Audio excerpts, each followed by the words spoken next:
তিনটি 220 ভোল্ট 60 ওয়াটের বাল্ব প্রত্যহ 5 ঘন্টা ধরে 10 দিন জ্বালানো হলো। প্রতি ইউনিটের জন্য 5 টাকা দিতে হলে মোট কত টাকা দিতে হবে? অতএব আমরা সমাধান করব। তিনটি বাল্বের মোট ক্ষমতা প্রথমে বার করব। 3 × 60 ওয়াট ইকুয়ালস টু 180 ওয়াট। এরপর সময় বার করব। 10 × 5 সমান 50 ঘন্টা। অতএব ওয়াট একক ইকুয়ালস টু ওয়াট গুণিত ঘন্টা বাই 1000, 180 × 50 বাই 1000 ইকুয়ালস টু 9। অতএব ওয়াট এককে হয়েছে 9। অতএব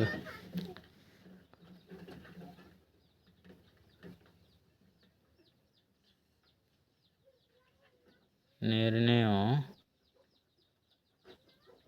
খরচ সমান 9 ×